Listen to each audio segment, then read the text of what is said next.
Lagi ya kita bicara tentang sesat pikir. Tempo hari saya ngomong bahwa rakyat itu adalah 50% penduduk tambah satu. Namun sangat sering disalahgunakan oleh semua orang yang mewakili diri atau mewakili kelompok ngaku sebagai rakyat. Dan itu termasuk oleh anggota DPR. Padahal anggota DPR hanya mewakili wilayah pemilihannya. Kalau dia sudah di parlemen 50% tambah satu, barulah dia mewakili rakyat. Sesat pikir akibatnya adalah ketika kita melihat begitu sering orang yang mewakili diri atau mewakili kelompok itu merasa dirinya lebih tinggi, merasa dirinya adalah majikan dari pemerintah. Banyak warga negara di jalanan merasa dirinya adalah majikan dari pejabat pemerintah, termasuk polisi. Coba kita lihat mereka melawan. Ambil contoh, katakanlah yang kasus Kang Deddy Mulyadi berhadapan dengan satu remaja di Bekasi.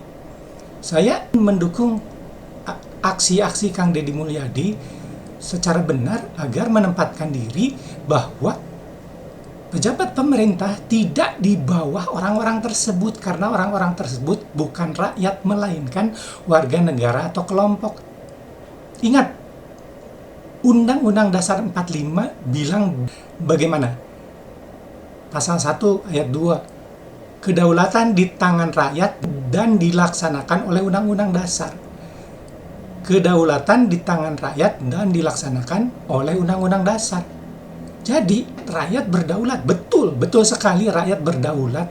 Tapi itu diterjemahkan ke dalam undang-undang dasar.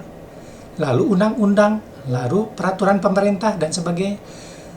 Pemerintah itu beserta pejabat-pejabatnya menjalankan undang-undang dasar, undang-undang, dan peraturan-peraturan pelaksanaannya. Jadi pemerintah statusnya tidak menjadi bawahan Anda, anggota DPR, atau warga-warga negara di jalanan yang kerjaannya menantang atau melawan pemerintah.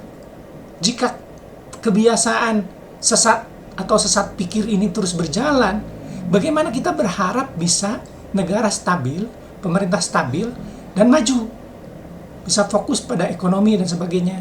Sulit, karena sesat pikir ini sudah mendarah daging kemana-mana, seolah-olah warga negara itu dirinya di atas pemerintah. Salah. Pemerintah itu menjalankan undang-undang dasar, undang-undang, yaitu sifatnya warga negara wajib tunduk. Coba lihat pasal 27 Undang-Undang Dasar 45. Warga negara itu wajib menjunjung tinggi hukum dan pemerintahan. Coba Anda lihat bunyinya. Anda semua wajib menjunjung tinggi hukum dan pemerintahan. Hukum dan pemerintahan dibikin setara satu. Karena pemerintahan di sini mewakili hukum. Anda hampir mungkin tidak pernah sadar bahwa hukumnya wajib menjunjung tinggi pemerintahan. Anda tidak sadar pasal 1 ayat 2 Undang-Undang Dasar 45 bahwa kedaulatan ya di tangan rakyat, tapi dilaksanakan oleh Undang-Undang Dasar, yang berarti undang-undang dan turunannya. Sesat pikir ini harus segera diluruskan. Anggota DPR mencak-mencak merasa paling hebat, paling tinggi kedudukannya di negeri ini. Salah kamu. Apalagi warga negara di jalanan. Ini penyalahgunaan telah terjadi secara ugal-ugalan, di mana warga negara terus-terusan mengatasnamakan rakyat, melakukan tekanan-tekanan kepada pemerintah.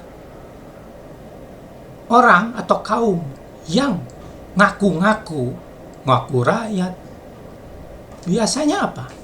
Kata orang bijak, orang yang ngaku-ngaku bukan. Dan memang benar bukan. Bukan, benar-benar bukan. Warga negara atau kelompok, termasuk partai, ngaku-ngaku wakil rakyat. Paling banyak partai dapat berapa persen coba di negeri ini? 33% paling banyak. itu belum sampai 50%. Tidak ada satu partai pun yang bisa mengatakan mewakili rakyat. Tidak. Pemerintah malah mewakili undang-undang dasar. Jadi harus dihormati, wajib.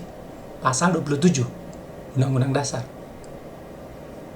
Mungkin kalau mau menyebut spesifik, siapa yang pernah benar-benar mewakili rakyat?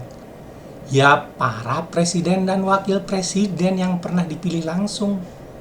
Pak SBY bersama JK, bersama Budiono, Pak Jokowi bersama JK, Maruf Amin, Pak Prabowo sama Gibran. Itu yang benar-benar pernah atau sedang mewakili rakyat.